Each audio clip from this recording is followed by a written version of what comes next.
I'll be the first to admit, we've been talking a lot about new technology and AI and its implications. Today, I want to do some fun stuff. Fun stuff's happening today. Fun. Today, I want to dive into the not-so-digital domain of techie toys of the late 90s and early 2000s. I might be dating myself a little bit, and that's okay. Definitely dating myself. But I do want to rediscover some of those gadgets and gizmos that are, indelible. Indelible? Left an indelible mark. And maybe do a few mentions of some flops that some of you totally might judge me for. I'm just saying that not all nostalgia is created equal. While some of these gadgets and gizmos literally became the stuff of legends, others just faded into oblivion. So buckle up, nerds. We're ranking triumphs and defunks of the late 90s and early 2000s. Let's get started. So where do we start?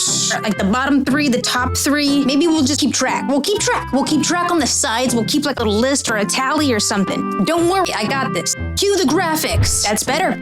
Okay, let's start with number 3 in the best. So this means it's like, the worst of the best. And this slot's going to CD-ROMs. CD-ROM games from the late 90s to early 2000s were physical discs that contained games. They could only be played via CD-ROM drive on computers. And these games had limited space. And when I say limited, I mean that. Limited storage, and it required installation before play. This was like the first introduction to PC gaming a lot of us had. It provided a wide range of games we could play on, and we got to swap them with our friends. However, obvious advancements in technology, we don't really use CD-ROMs, we use Steam or like apps on your phone, those sorts of things. So we don't really need it anymore, so go crush some candy or something. Even PS5s and other consoles have moved totally away from CD. I don't even know if cars have CD. Moving on. 3 in the worst tech toys. Because it's like the best of the worst. Yeah, that makes sense. It's only gonna get worse from here. This is like the best of the worst. I do feel safe with this one. As someone who has cared for one before, I am safe to say number 3, Furbys. I mean, these things were a total miss, right? I'm not the only one. These things were a total miss, right? I mean, upon reflection, what were we doing? We wanted robots so bad. These things would blink and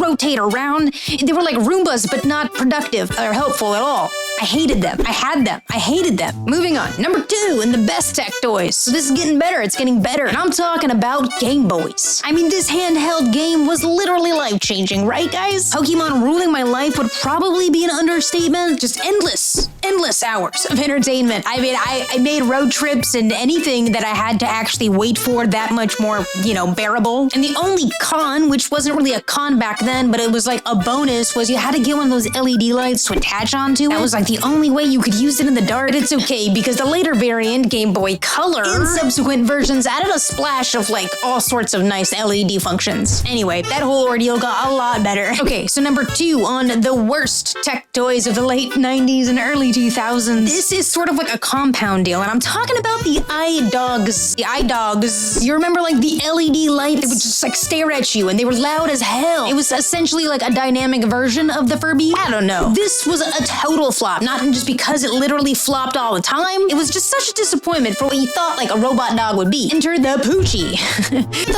The poo-chi. Oh, a terrible name. Terrible branding. It's terrible branding. The poo-chi. I did have one of these, and I thought it was a total feat of technology at the time. I mean, I had an iDog, so it felt bigger, better, This was the early 2000s. It was supposed to be the beginning, and it feels kind of like that's where it ended, but I guess it kind of was the beginning. Finally, the top, the king, the myth, the legend, the best in show, the most quintessential.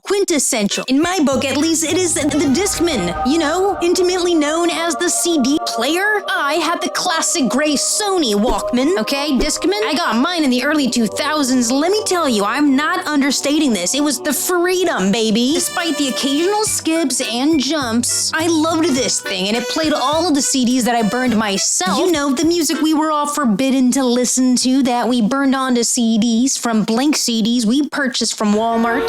Keep on rolling, baby. This gadget was like my best companion, really. I mean, I listened to it all the time. On the bus, in the car, when I was playing my Game Boy. I mean, damn, just thinking about it. It's kind of crazy to think that we carried around all those CDs. And finally, number 1 of the worst flop, I think, of the tech toys from the late 90s and early 2000s. Can I get a drum roll? Get a drum roll! Tamagotchis, what a flop. They were a flop. Tamagotchis, dude. Call me Buzzkill Betty because I just never got into it, and I made fun of everyone else who did because they were like obsessed. To them, I have to ask, how are those Tamagotchis doing now, my friend? Not too well. Neither are my Neopets. I don't know. They're all dead, my friend. They're all dead. Anyway, that's my list. What's yours? Let me know in the comments below. Like and subscribe if you'd like. I'm out of here. Bye.